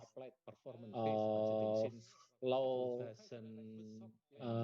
17 2003 about public finance. Because like my academic supervisor at that time didn't believe that Indonesia as the like just newborn country, something like this, already implemented performance-based budgeting. Yeah, I just realized that it is very in fact it is very complicated anyway, because in 2014 when I was invited by ECPA, European Group for Public Administration, when I was in Australia at that time, and then was invited by ECPA to review some papers and then also present some paper in its conference in Germany at that time. I was a little bit surprised when know that is Norway with I think much better financial management compared to Indonesia, just applied performance-based budgeting started in 2012 at that time. When Indonesia before without any good preparation or something, they already implemented this kind of budgeting system after directly straight away after the reform. So obviously it will be a lot of impact, a lot of consequences. That is, I will tell you all tomorrow about these consequences as the impact of this implementation of the new system of budgeting. And also in the pre-reform, Indonesian local government implemented annual budgeting, but now implementing medium-term expenditure framework. Because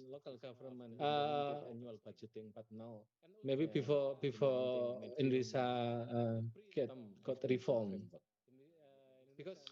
so maybe it'll be simple and then relatively small the project conducted or handled by a local government. However, in contrast, now a lot of big project already delivered by local government. So that's why time to manage this kind of project. So it needs implementation of the medium-term expenditure framework, something like this. So, and then as I mentioned in the beginning of my presentation, single entry expense basis, cash-based accounting is already replaced with the double entry and accrual accounting system. And also at the time frame of budget start from 1st April to 31st March, and then converted to the 1st January to 31st December. Before reform, Indonesia applied the account, something like this, and then now applying I account. It is single column, something like this. Well, but this is the very crucial issues after reform related to the budgeting system as well. That is, there are policy of national government to strengthen local government finance by issuing and implementing policy of balancing fund. Yes. Balancing fund is already showed by figure presented by Dr. Faisal earlier, there are three main components of balancing fund, such as general allocation fund or DAO, and then special allocation fund and sharing fund.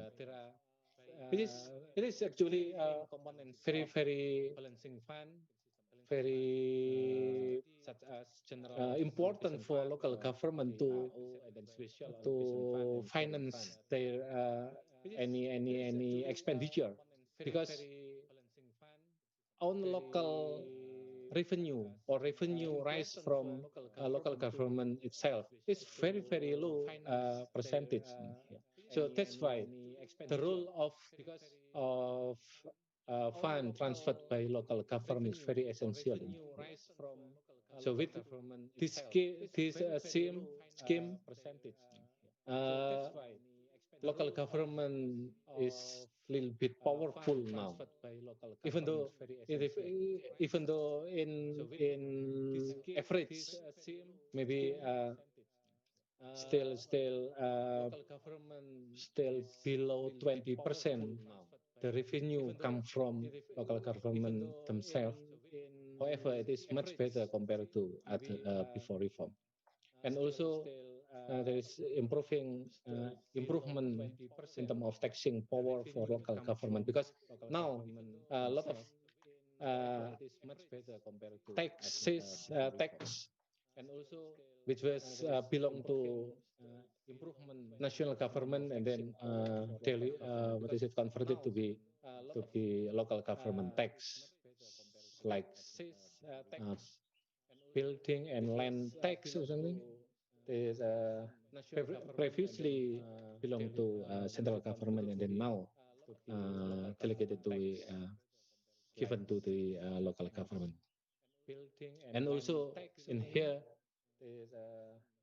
local government has much more authority to manage their own financial resources. Again, as I mentioned in my opening of my presentation, there is before reform, everything was designed, was controlled by local government, and then by central government, national government, and then the local government official just implemented, just execute the policy created by central government. However, now is dramatically changed. Everything about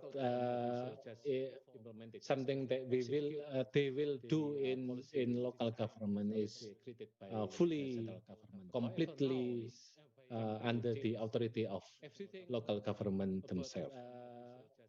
Well, I think for today, my presentation is end up from this point, and then tomorrow I will explain about the consequences, or maybe what the impact, what the critical notes of this particular reform in terms of fiscal and budgeting system. Thank you very much. Thank you, Prof. Amis. Now let's move to question and answer session. There are already several questions in the chat box or on the Slido. I will point several persons, several audience to ask their question directly to the speakers. So Sardian Shah, are you there? Please unmute your voice so you can ask directly to the speakers. Sardian Shah. Okay. Are you there? Please unmute your. You can start. Voice so you can ask directly to the speakers. I'm sorry, miss. In this my house, this signal is bad. Okay. It's quite clear. It's okay. Please unmute your. You can start. Voice so you can ask directly to the speakers. Do you want to ask directly? In this my house, this signal is bad. Okay. It's quite First, clear. I want to ask the Mr. Nur Faisal Ahmad. My question is, what is mean by deficit of APBD and how to act continue? Faisal Ahmad. My question is, what is mean by deficit of Are you done? APBD and how to act continue? Faisal Ahmad. Okay, Mr. Nur Faisal, you can answer his question. Are you done? Okay, I'll ask directly question from Mr. Sardiansa. Okay, Actually, Mr. Nur Faisal, you asked about you can answer his budget question. deficit in IPBN instead budget or probably in local government budget.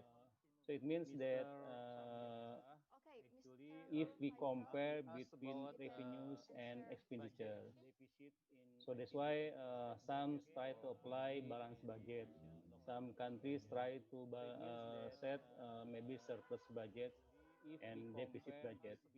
So Indonesia, in reality, even though that we set balanced budget, which is covered by financing instrument, in terms of budget, in several years, and then for the following years, we still do what's that deficit budget, which means that expenditures is more exceed than revenues. Yeah, you can see in my presentation.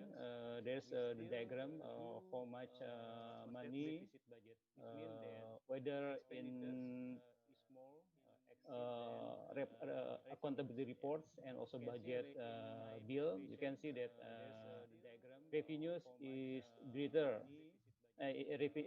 expenditure is greater than revenues is expected. So that's why the delta, I mean the differences between expected expenditures and revenues becomes that's the number of the deficit, budget deficit. That's my question. Of course, if we would like to minimize or eradicate about budget deficit, of course, there's two things that government try to increase gradually about the revenue. So that's why government try to improve tax ratio. Yeah, currently maybe between 10 to 11%. If we compare with other countries, it can achieve 15%. So if we can achieve 15%, the revenue will be greater. And also non-tax revenue, how we utilize asset, including revenues from public service agencies. There are so many public service agencies like hospitals, universities. I don't know. I think Brawijaya is still part of BLU, or maybe it's become what's that? Another legal entity. And then, of course, we try to reduce, simplify, or maybe efficiency in budget expenditure as well.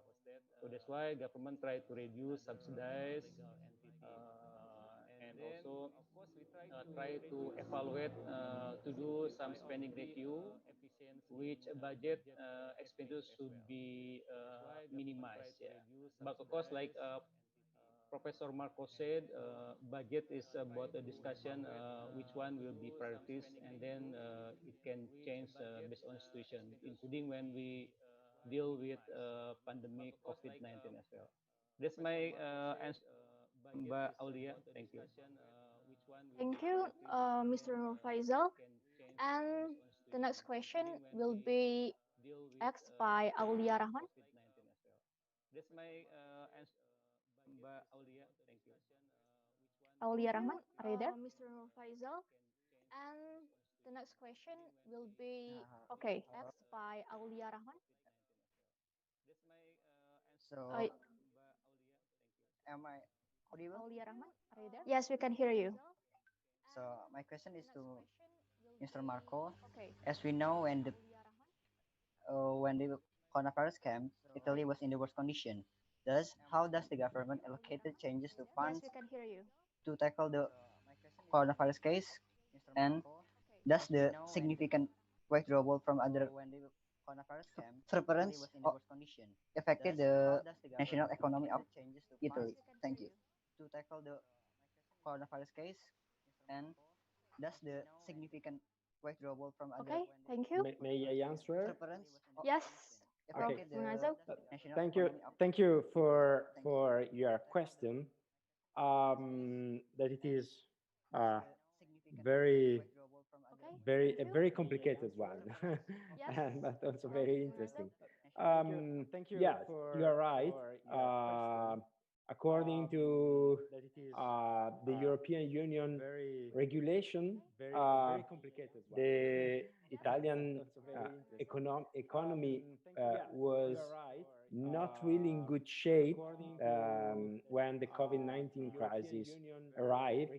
Um, and there was a long discussion in Italy about how to cope with this crisis and how to and also if this crisis could be an opportunity to reform Italy, how to take advantage also from this crisis in order to change many public policies in Italy. But Italy, as you know, is part of the European Union, and this is why the answer was not only um, was not only um, uh, based on national resources, but also on European resources. What I want to say is that the debate was not only a national debate, was a European debate. And Italy was one of the actors participating in this debate, and this is a multi-level, let's say, debate because um, many of the budgeting rules are not established at national level, but at European level. For example, we have for the countries that have adopted the common currency, as like in Thailand, two important criteria to respect. The 3% of the ratio between deficit and GDP, and the 60% of ratio between debt and GDP. Italy was okay looking at the 3% deficit GDP the ratio, but it was beyond the ceilings of the 60% debt, together with many European countries, but Italy and Greece in particular were not respecting this parameter, this criterion, since long time. So what is the what has changed? Italy had not because of this huge public debt. Italy has not the possibility to invest a lot in changing the national economy.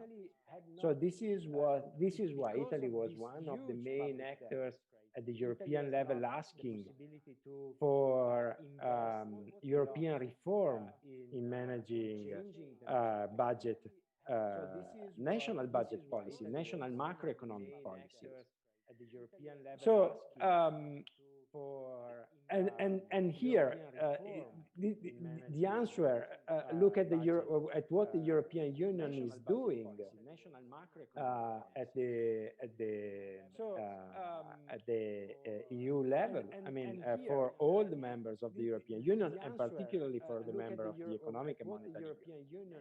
The COVID-19 crisis has produced, let's say, three different kinds of answers by the European Union. First, less fiscal rules. That is to say that the states are now able to overcome the ceilings the limits of 3% of deficit GDP ratio and 60% of public debt GDP.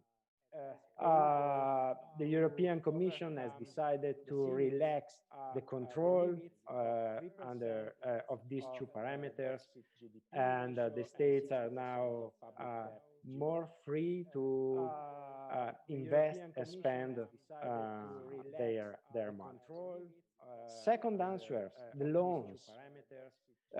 Loans from the European Union came mainly from the European Central Bank and the European Investment Bank.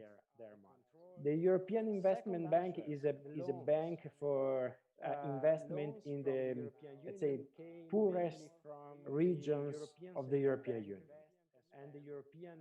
The European Central Bank took an historical decision of buying public debt titles of the weaker and the weakest member states, and among them, Italy was one of the main beneficiaries. The third answer by the European Union was investment, particularly with two new instruments, or one is very new, the other one is a bit older, but anyway, it has been reformed. I will tell you more about that tomorrow, but these two instruments are the European Stability Mechanism, that it is an instrument for investment in this specific crisis in the healthcare system, hospitals. The second answer was a new tool called the Next Generation EU, and this is a particularly powerful instrument of 150 billion euros of investment devoted to the European states for whatever they want to do in order to overcome this crisis. But I will be more precise tomorrow. But what I want to say, answering the question, is that when you look at the debate in Italy, and you look at the instruments in general the European states have adopted in order to overcome this crisis, you always need to look at the European Union level also, because our economies, since the adoption of the Economic and Monetary Union in particular, are so interconnected that the answer should be, in a way, at least coordinated, if not eventually common. Are so interconnected that the answer should be, in a way, at least coordinated, if not eventually common. Okay, thank you, Prof. Brunazo. Okay, the next person to ask is Latifatul Fitriah Umar. Yes. Okay, my question is for Mr. Fadila Amin. So, is it Indonesia has a good execution in public budgeting? And what are the obstacles in execution of public budgeting that always face in Indonesia? Fadila Amin. So, is it Indonesia has a good execution in public budgeting? Yeah. And what are that's my question. Yeah. Okay, thank you, Latifatul Fitriah Umar. Prof. Amin, please. Yeah. Thank you for your question. Maybe about the execution of the budget in local government in Indonesia. One of the main obstacles that faced by local government staff, as I mentioned before, that is first is lot of new regulation, a lot of new guidelines that is relatively new issued by by central government.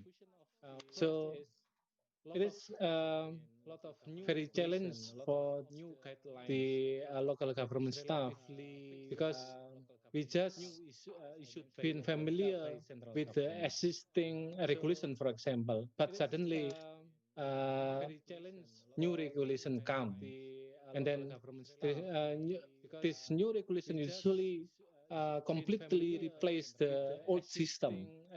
That's why the local government staff, they have to learn in detail about the new regulation. So it is very challenge for the local government staff. But however, it will give kind of like blessing as well for other parties. What kind of blessing is like because the local government staff face kind of difficulties or something to implement the new guidelines of the budgeting system, budgeting process.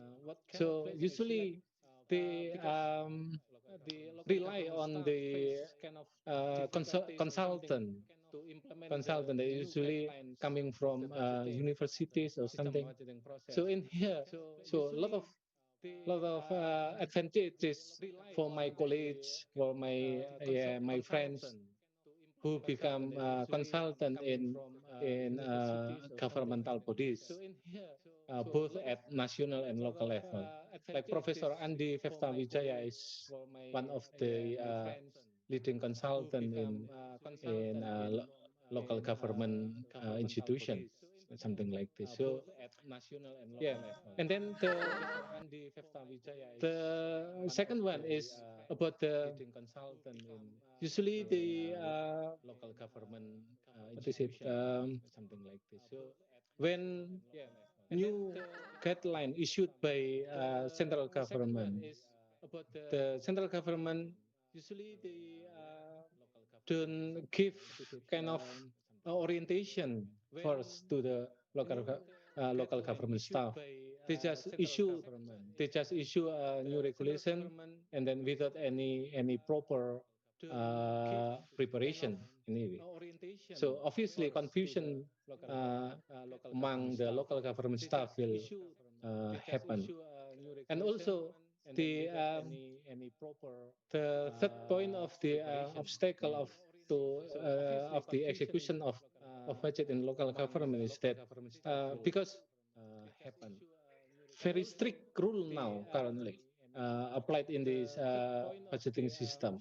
So because if there is something mistake or fault or something like this, the consequence is very hard because possibly the official staff will be sent to the court or even to the jail.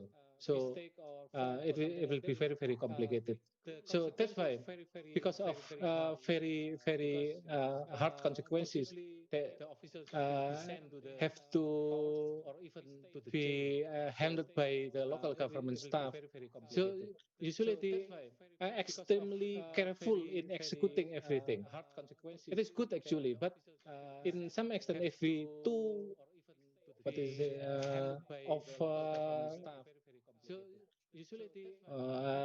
too careful. I mean, it's not good as well because it will be slow down the execution or something. Because when the for example, I can give you example is for official who have a duty to spend money, for example, to buy or maybe to finance kind of project, but when they consider that it will be risky for them because with consideration if there is what is it wrong procedure to execute this, they will give a consequence and then they will send to the jail or something like this. So sometimes they prefer to do nothing.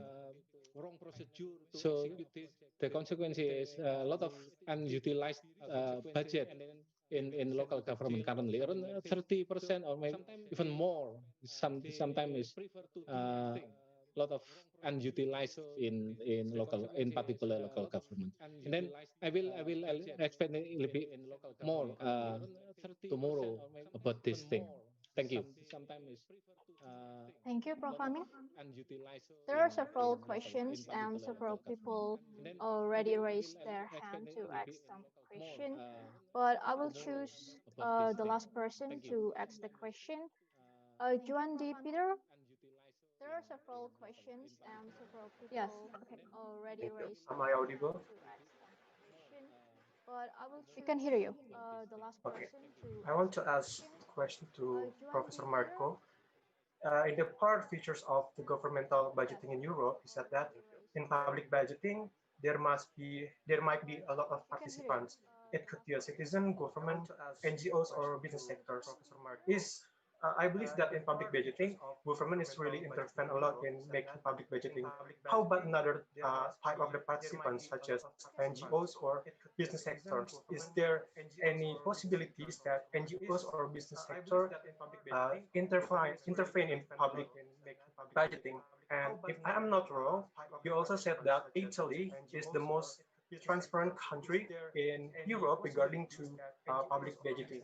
As we know, in this era today, because of the COVID-19, many countries are facing their economic recessions. How is it?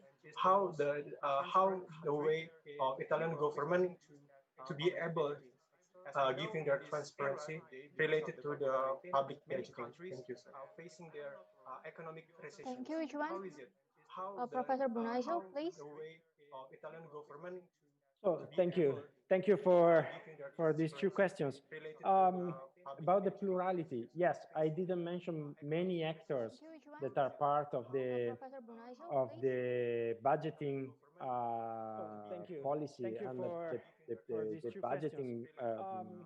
policy About the process. plurality, yes, I didn't mention For many example, actors the press. The press is another actor that can that contribute to the debate to inform the citizens. NGOs can be particularly important, and I can just give you an example of how they can be important, looking at an experience of a colleague of my university that founded an NGO for the fight against poverty in Italy, and was able to shape the policy of the government in the field of help to the what is called the minimum standard budget for people in difficulty. This was a successful case in which an NGO without link with political parties was able to influence the decisions of the government because it was able to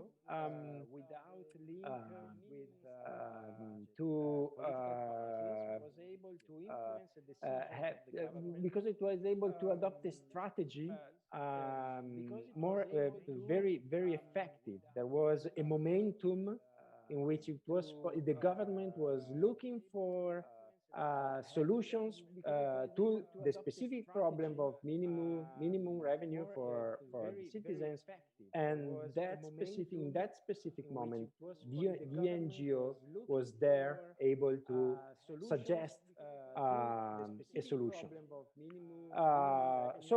Yes, in this plurality of actors, actors that are not institutional in the sense that they are not formally part of the budget of the budgetary process can have a say and can lobby the national institutions to contribute and to foster, to create, to negotiate and to decide the final form of the budget. The second question was about transparency. Italy, according to OECD, is not the most transparent countries in Europe, but is between the most transparent countries, among the country which make more effort in order to be transparent. And as I said, it is now possible for the citizens to understand how their specific money, my money, are spent by the government. But transparency is also measured in another form, according to OECD, and it is to say documents that are easily understandable by the citizens. This is a big effort all the government should do because many of the decisions related to the budget, but not only the budget, to many public policies are very technical, are very difficult to understand. For the common citizens, let's say, they don't have instruments to enter in such complicated and such technical debates. So what the governments, the Italian governments, but also other European governments are doing is to try to be very transparent in by producing documents that are easily understandable. I don't know, very simple explication, and they with a lot of graph and pictures and examples, very concrete examples, and they make available these documents on their internet sites. So this is what is going on, not only in Italy, but according to the OECD. Italy is one of the countries that have tried to adopt this kind of approach. Thank you again for your question. Thank you, Professor Brunazzo. Every single countries in Europe has different budgeting system and policy. However, European Union give effect to the budgeting policy of the countries. How is the policy of particular country? How about the policy in Indonesia? It will be discussed tomorrow. Well, ladies and gentlemen, this will be the end of our session. We will thank all the speakers for delivering great materials today. Please give some virtual applause for them. Well, ladies and gentlemen, this will be the end of Before we end our session for today, the committee would like to take a picture of your attending. So please start the camera in your Zoom application and give your best smile to the camera. Before we end our session, okay, are we ready? The committee would like to take a picture of your attending. So please start the camera in your Zoom application and give your best smile to the camera. Are we ready? Oh, I would like to remind you that the attendance form is already in the chat box, so you can fill the form and you will get the certificate. Are we ready? Oh, I would like to remind you that the attendance form is already in the chat box. Don't forget to come for the event tomorrow because there will be the second session of today's session. Are we ready? Oh, I would like to remind you that at the same time, at the same place. Oh no, don't forget to different Zoom link. Because okay, the committee of today's session. Are we ready? Okay. At the same time, at the same place. Oh no, different Zoom link. Okay, there are 9 pages of the audience. So the first page, please smile. At the same time, at the same. 1, 2, 3. Okay, there are 9 Thank you. Pages. And for the second page, the audience. So the first please smile. Please smile. 1, 2, 3. 1, 2, 3. The third page. Okay, there are 9 Thank you. Pages. And for the please make a pose. 1, 2, 3. One, two, three. The fourth page. Smile. One, two, three. Please make a pose. The fifth page. One, two, three. Okay, smile. One, two, three. Smile. One, two. The sixth page. Oh, there's no cameras on. Well, at least your name will be there. Okay, the seventh page. There's no camera on again. Well, okay. The eighth page. It's the same. At least your name will be there. One, two, three. And the last page, the ninth page. Okay, one, two, three. It's done. Thank you for the audience. And ladies and gentlemen, on behalf of the committee, thank you for making your time to join us this afternoon. It's been our pleasure to host this event. I wish you a great day and a good night. Wassalamualaikum warahmatullahi wabarakatuh. Good afternoon. On behalf of the committee, thank you, Mbak Aulia. Thank you, Marco. Thank you, Prof. Mas Ruzano. Thank you. Thank you all. See you Mr. tomorrow. Faisal. Prof. Andi Fefta. Prof. Amin. Thank you. Thank you. Thank you, Prof. Thank you for all the audience. Thank you. Thank See you all. tomorrow at the same time. Faisal. See you. See you, Prof. Andi Fefta. Andy. See you. Thank you. Thank you. Thank you, Prof. Yusri. Thank you for all the audience. See you tomorrow. You can leave the meeting room. See you, Andy. See you. Thank you. Thank you, Prof. Yusri. Thank you for all the audience. See you tomorrow. You can leave the meeting room. See you, Andy. See you. Thank you. Thank you, Prof. Yusri.